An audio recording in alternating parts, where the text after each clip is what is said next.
The beef between Young and Ace and Foolio exposed the world of what's going on in the city of Jacksonville. But now, lesser known artists are also starting to get some shine. One of those artists is a rapper by the name Lil Poppa, who recently signed to Yo Gotti's CMG label. This is the wild story of Lil Poppa's come up. Lil Poppa grew up in Jacksonville, Florida, a city where the murder rate is over 2 times the national average. During his early years, he bounced back and forth between his mom's place on the east side and his grandma's crib on the west side. His mom made him go to church at a young age to help keep him out of trouble, and that's where he discovered music. He started rapping at just 6 years old, writing Christian rhymes to perform at church. His older brother Tjay taught him how to rap, and Lil Poppa just picked it up and ran with it. Not before long, Lil Poppa was showing off his skills outside of church too. When you grow up in a place like Jacksonville, sooner or later, you get sucked into the streets. And when Poppa hopped off the porch, his lyrics started to reflect the gritty and violent environment he grew up in. But Lil Poppa never gave up on his dreams of being a rapper. He suffers from a chronic blood disease that sometimes forces him to stay inside. But instead of feeling sorry for himself, he used the downtime to work on his craft. Back in the day, he even set up a homemade studio in his grandma's closet so he could record bars without ever leaving. Poppa released his first music video at 14, and over the next few years, he went on a run dropping singles, mixtapes, and picking up a decent buzz in the city.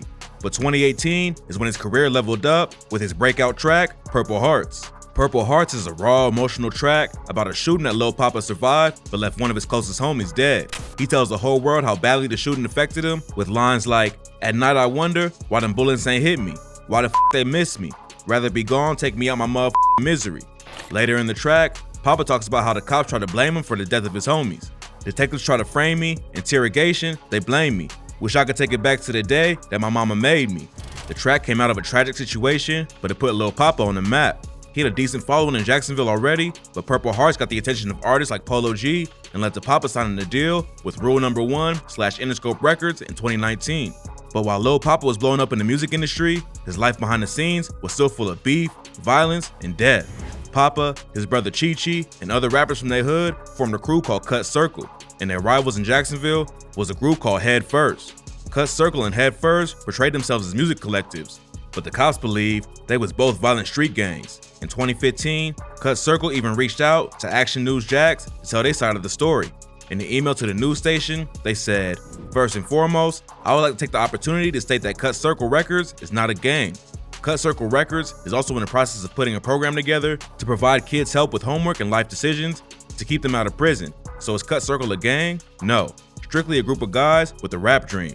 A week before the email was sent, a Cut Circle affiliate named Big Desi was shot and killed. A prosecutor from the Florida State Attorney's Office said that even if Cut Circle itself wasn't a gang, they was directly tied to an Eastside Jacksonville gang called 1200.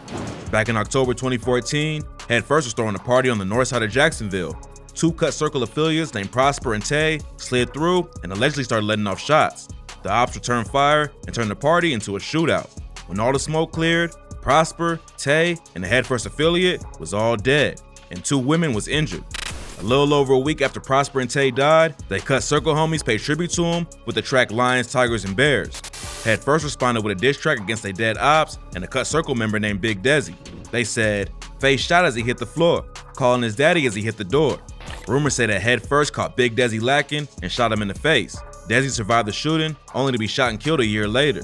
Head First was rumored to be behind the hit, but no one was ever arrested for the murder. 2 days after Big Desi's death, Cut Circle allegedly got payback by killing Lenford Smith and Charles Eunice. Then, in September 2017, a Head First affiliate named Lil Rap got ambushed in his car by 3 gunmen who shot him to death. Lil Rap was allegedly the one who killed Big Desi, and his death is rumored to be another get back from Cut Circle. Head First and Cut Circle was trading bodies back and forth, and the next shooting is what inspired Lil Poppa's Purple Hearts. Poppa, his brother Tjay, and his homie was all hitting a drive-by.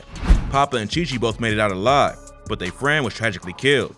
Shout out to YouTube channel for their deep dive into the crazy beef between Cut Circle and Head First. While Cut Circle and Head First was going at it, Lil Poppa also started beefing with one of the rappers who put Jacksonville on the map, Foolio. Almost every hip-hop fan knows about the war between Foolio and Young and Ace going on today, but back in 2015, he was just another up-and-coming artist trying to break into the industry. Lil Poppa and Foolio was actually cool back then and even recorded a few songs together. And something went down between them that eventually led to a fist fight in a Foot Locker. According to Lil Poppa, people was comparing him and Foolio on social media. Then Foolio commented that he was better. But Foolio told a couple of different versions of what went down. he did an interview with Say Cheese TV in 2021 and said the fight happened because Poppa had been sneak dissing him on tracks. Y'all don't hear the 1,000 sneak disses a say to me, antagonize me and shit. You get what I'm saying? So when I see you, I'ma address it type shit. Then a couple weeks later, he told Cam Capone News that Poppa spotted him at the mall and said he was being disrespectful. As I'm walking out the men's for, like, he pointed at me, he was like, man, it's him, man. He too disrespectful, yada, yada, yada. Then Poppa's homie dissed Foolio's dead brother, and that's when the fight broke out. And after he said Kendrick dead for real, it was just no more thinking. Splat out, and we just fought, beat their ass. No matter how it started, some of the fight was caught on video, and you can see Foolio and his two homies beating up Poppa and the dude he was with. The fight wasn't too serious, and it don't seem like anyone was really hurt. But ever since then, Foolio and Poppa have been dissing each other back and forth. In August 2018, Foolio dropped a remix of Yungeen Ace's track, F That. In the song, he goes after Ace, Quando Rondo, and Lil Poppa for linking up. Then he calls out Lil Poppa and disses Ace's dead brother and homies with the lines, "Just left out south with 100 missed calls. Everybody mad like, why y'all beat Lil Poppa up at the mall? Put on my ski, call up P, I'm trying to shoot some threes." Lil Poppa responded with his own tracks, and they went back and forth for a while. But then Poppa turned up the disrespect by taunting Foolio's dead brother 8-Ball during the IG live session, and on the track No Issues, rapping, "I just said my prayers, I'm feeling great. Finna roll me up some, wait, you know they want me to watch what I say. How many J's you smoked? 8. Foolio came back and dissed Poppa's homie, Corbin Johnson, who was kidnapped and found murdered a year later. Foolio has dissed Corbin on a few different tracks, and on List of Dead Ops, he raps, "Hey, Corbin got kidnapped? How the fuck a grown man go missing?" Then Lil Poppa responded on the track Missing Something with the lines, "You won't make me crash unless I wanna crash. Pray everybody on that list come back and haunt his ass." Foolio also allegedly pulls up to Lil Poppa's show in Jacksonville to confront him about everything, but Poppa wouldn't come out and face him. In the May 2021 interview with Cam Capone News, Foolio claimed the beef wasn't that serious and said, "To be honest, I wish the best for all of us because I know where all of us come from. We from Jacksonville. That shit ain't a place that many people make it out of." But even after that interview, Foolio went after Lil Poppa and his homies on tracks like List of Dead Ops. In late 2021, Foolio claimed he was done dissing Dead Ops and called it childish. And since then, the beef with Lil Poppa has cooled off. They've been sending shots at each other for a few years, but it never really escalated into anything more than disses. They had that fight back in 2018, but even that wasn't nothing serious. But Foolio ain't the only dude from 6 Block that Lil Poppa has issues with.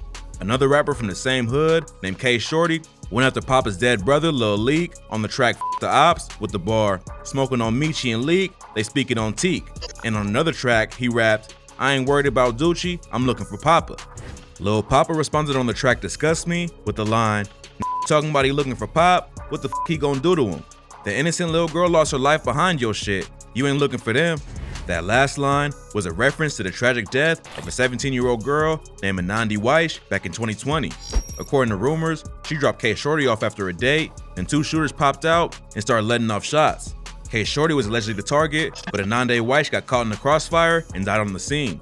The attempted hit on Kshordy was allegedly get back for a death that happened 2 days earlier. It's rumored that Kshordy shot and killed a dude named Daquan Saxton just 3 blocks away from where Anandi died, but it was never officially confirmed. Lil Poppa still has a lot of beef in Jacksonville, but he's also trying to level up his music career. In April 2022, Yo Gotti signed him to a CMG label and they dropped a track together called H-Spot. Signing with Yo Gotti could be huge for Poppa's career. CMG is one of the hottest labels in the industry right now, with artists like Moneybagg Yo, 42 Doug, and ESTG. And Gotti obviously sees Poppa's potential to be his next star. Now that Poppa's starting the rollout for his next project, hopefully he can avoid any more drama in the city. He has the talent and momentum behind him to really blow up and make it out as an artist. But sticking around in Jacksonville is only gonna cause more issues in the future. Like Boosie says, most rappers die in their own city. Poppa's named Boosie as a major influence, so maybe he'll take his advice and get out of Jacksonville as soon as he can.